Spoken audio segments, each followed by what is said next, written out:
Hi, everyone. Welcome to another episode of Healing from Within with me, your host, Keryn Rose. And do you like it when I say and? I have a guest. I have a guest again from the top of the world. Not quite sure it's that hard when we live so far down on the bottom of the world. Top of the world. I'd love to introduce you to Janice. Hi there, Miss Janice. How's weather up in your part of the world? Hey, Karen, and it's great. It's not as warm as it usually is because we are going into spring, but it's getting there, and it's been nice and sunny the last couple of days, so that is good. And if you want to know where my part of the world is, it's in the United States, just north of Charlotte, North Carolina. It's the area that we call Lake Norman because there is a huge man-made lake here. Mhm. And I live on the very southern part of the lake. I can't see the lake from where I live, but I am in the Lake Norman, what they call the Lake Norman area, just north of Charlotte. Wow. And you must have read my mind because I was about to ask, okay, for our listeners, and they can hear your accent. And when it comes to the American accents, I must fess up. Yes, I've got a good ear, but I wouldn't have been able to have placed you. But I could say, yes, you're American. Which is- My accent is kind of unique in that I was born in Tennessee on the Tennessee-Virginia border and raised in the Mount Virginia. So it's not a Southern accent, it's a mountain accent. But it's funny because even where I grew up, they accused me of having a strange accent because of the Tennessee influence. And it was right on the Tennessee Virginia border. So oh, it isn't was interesting. it's fascinating for me how what's the word? I was going to say parochial, but that's really not the word I'm looking for. How possessive will do we can be with accents. Here in Australia, my ears really don't struggle with the Australian accent. We are told that the different states have different sounds. We certainly have different words. But when you drop into the America, OMG, the shifts that can occur, and it switches my musical ear on. I'm going, wow, listen to that. I could listen to you all day. I'm fascinated by your accent. So I'm very excited that you're here with me today. And if I don't talk so much, people will be able to hear your voice. All right. So I have invited you on here, young lady, because you and I have been in many online groups being facilitated by the gorgeous Miss Leah Steele. And I personally have been fascinated by your focus outside of your 9 to 5 day job, as I call it, um, your your love of health and well-being from our age perspective. Now, I would like you to share with the listeners just a little bit about you and what you do in this super aging space of yours. Okay. Um, let's see. I've got a couple of health coaching certifications. One's from functional diagnostic nutrition practitioner and gut health. And then I'm also emotional resonance clearing practitioner. That's modality that Leah, that you just mentioned, came up with, along with Michelle Patrick. And basically just putting all that stuff together, and where my focus is kind of going to just organically is, as you said, towards people in our age group about how do we age successfully? How do we age in a way that's productive? Because one of the statistics that totally blew my mind is that right now the average lifespan is like 80 years old. Okay. But the average health span is 62. Wow. So you look at that, that is 17, 18 years of your life that you potentially could have health issues. And that makes no sense to me because, hey, we both live, you're in Australia, I'm in the United States, but it's both, the Western world. It's both supposed to have a great medical, great whatever. And if we've got, health spans of 62 years, we're basically a quarter of our lives we're supposed to, we potentially spend with health issues. That makes no sense. Why isn't those health spans, 99.5 or even just 98% of our lifespan? Why don't we increase that to meet our lifespan? And it comes down to the question, and this is a question I'll throw back to you for just a second. Would you rather increase that lifespan and live to be 100 and have 40 years of potential health issues, but you got that additional time on the end of your life? Or would you rather, if you're going to live to be 80, be healthy up until 79, 79 and a half and get that extra life out of those years? Oh, honey, I'm into a triple digit age figure. It stuns my daughter when I say, honey, I'm heading further. 129 is my figure of choice at the moment. And she goes, oh, mine's 127. So, there you go. And she goes, but I want to be healthy. Yeah. The caveat for me is my physical body is able to move with ease and grace, and my mental faculties are still with me. All right. So I continue to put that up to the great source energy up there going, I'm doing this, but I'm not doing it as a vegetable. And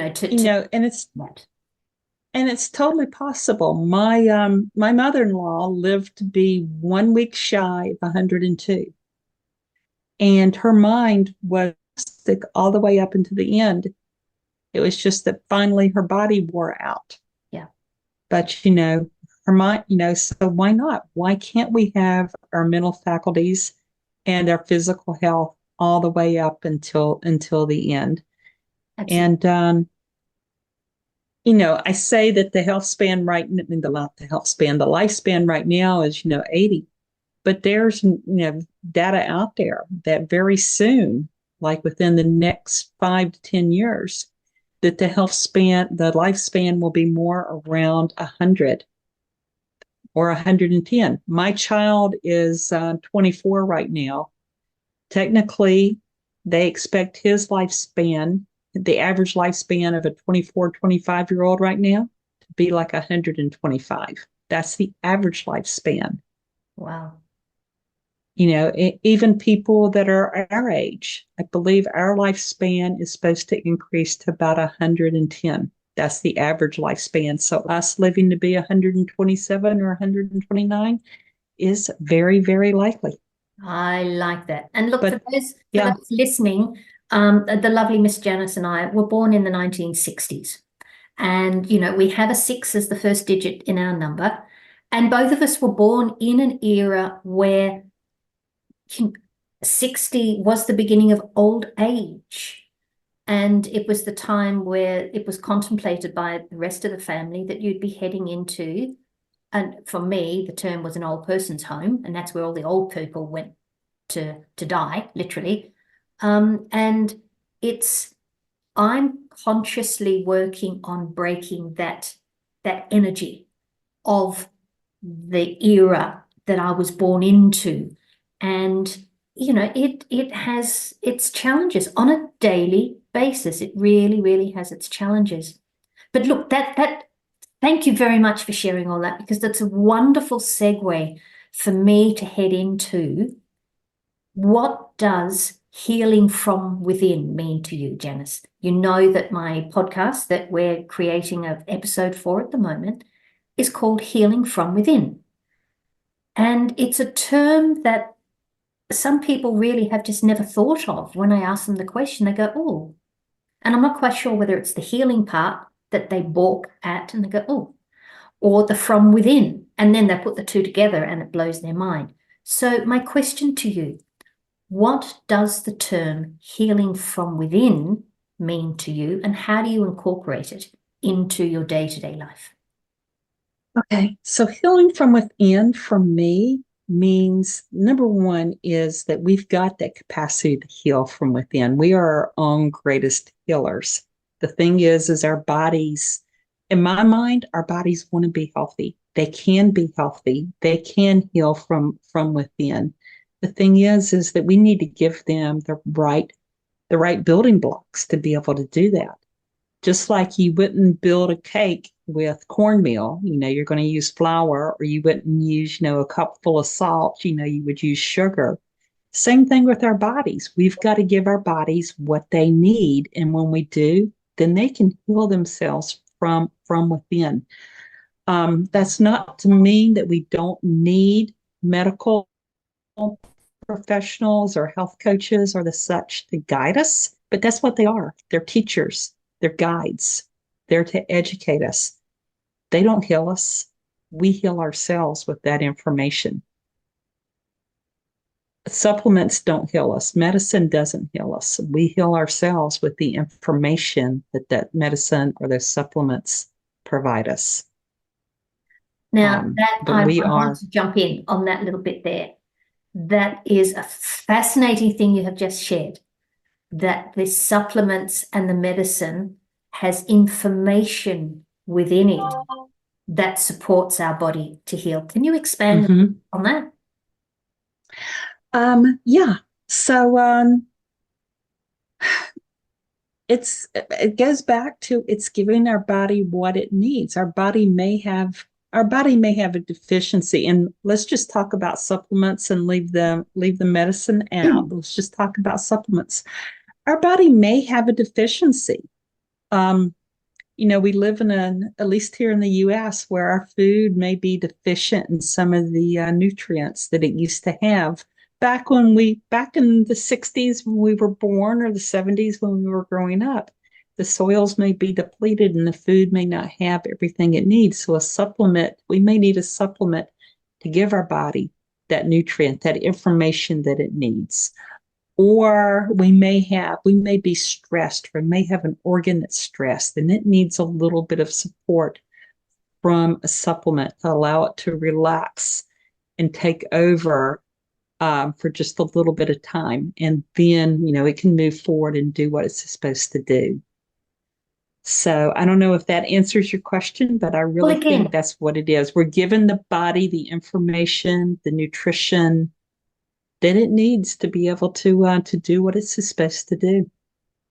What I loved about your description of what is within, in inverted commas, the supplements, this information, it invites me to view supplements in a different light.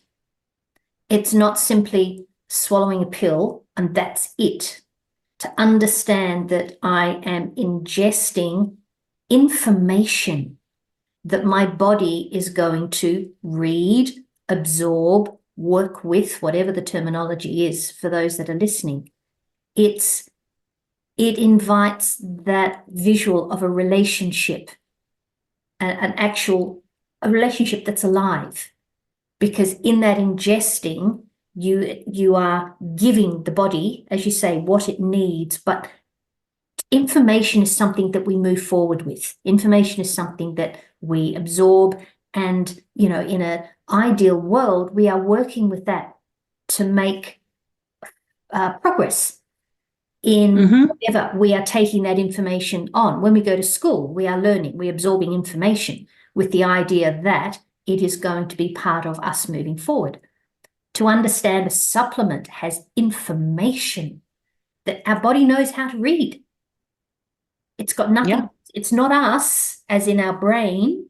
We have come to the conclusion this is going to benefit me, and it's opening up that relationship. And for me, it's a lot of people these days are disengaged with things they ingest.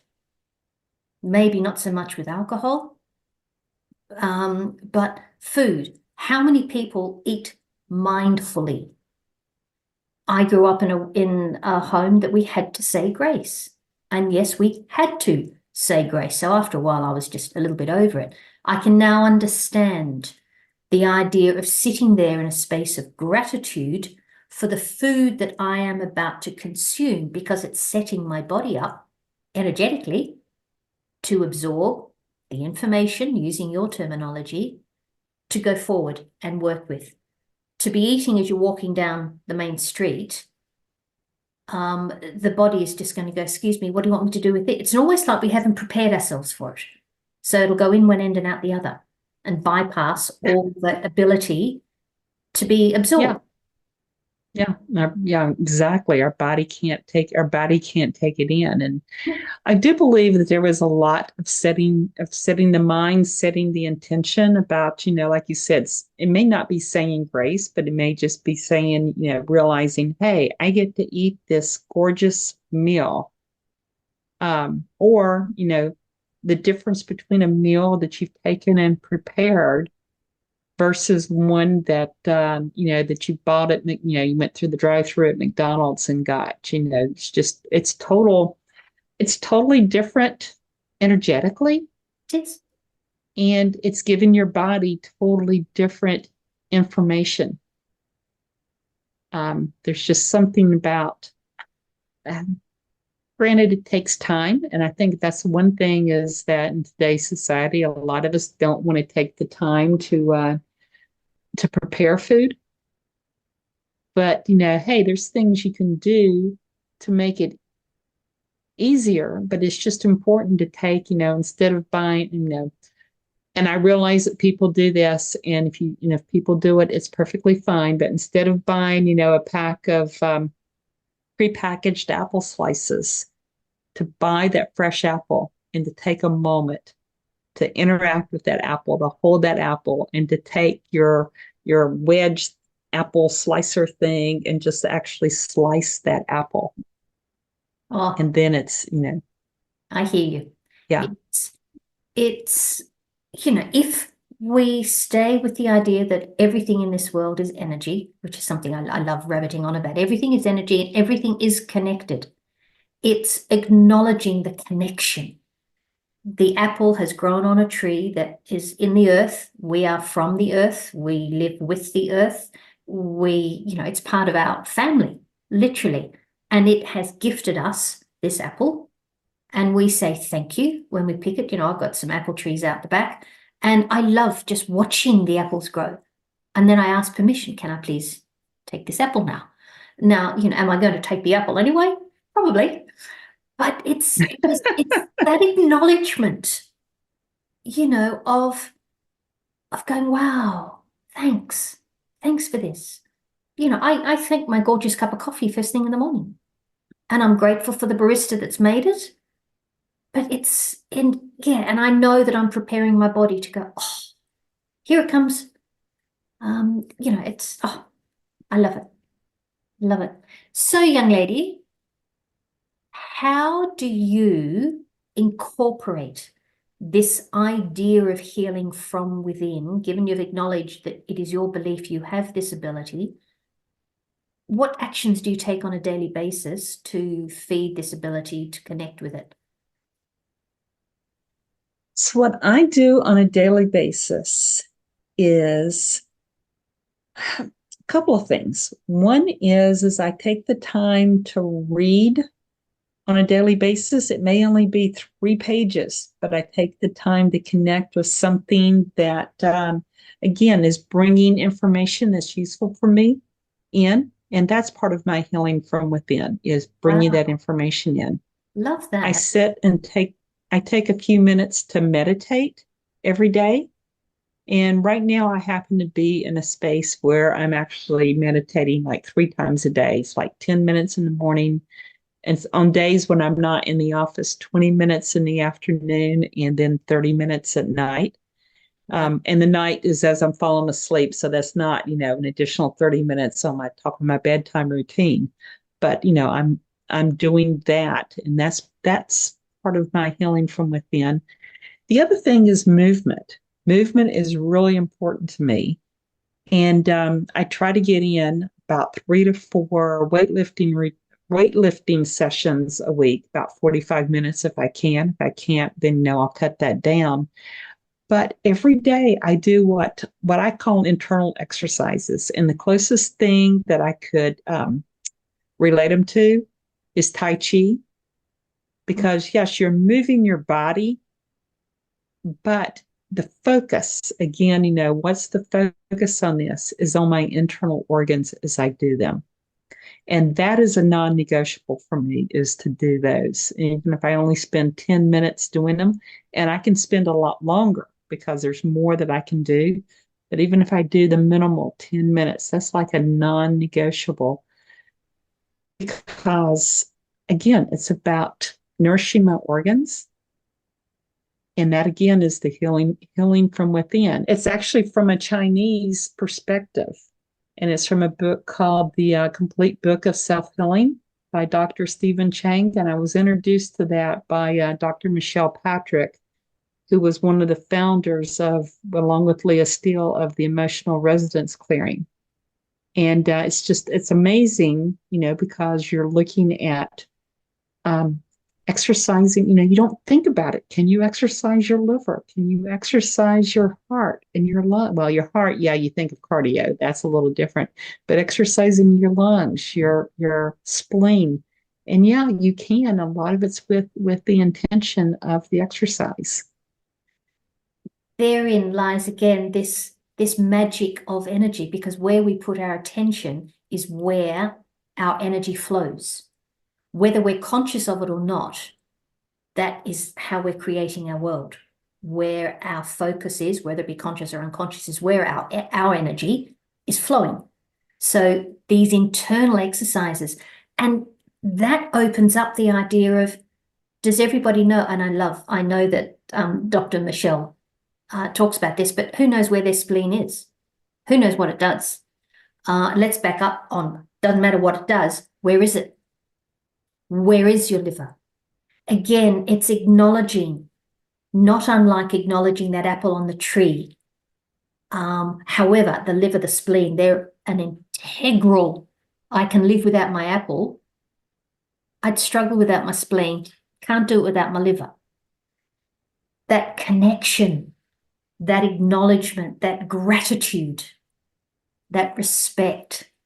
Look, I would love, if you can send me the details of that book, I'll drop that in the show notes. Okay. I feel that would be an awesome thing for those who are listening and would like resonate with the thought of, connecting and doing some internal Tai Chi. Let's be honest, our external world that we live in, you up there, us down here, there's chaos all around. However, we don't have to be part of that dance. We dance to our own tune. So yeah, that would be lovely. So in wrapping up, otherwise I'm going to be talking here and you'll want to go to bed. I would love you, or would you, I will invite you to share one thing that you would encourage people to add into their day that will feed in to this idea of simply aging with ease and grace and a sense of vitality. What would it be from you? If it was one and only one, it would be movement. Our bodies are made to move, and we've gotten, our society is where we sit. We sit to work, we sit on the computer, we sit to drive, we sit watching TV. And it would be movement, to even move while you're doing those things.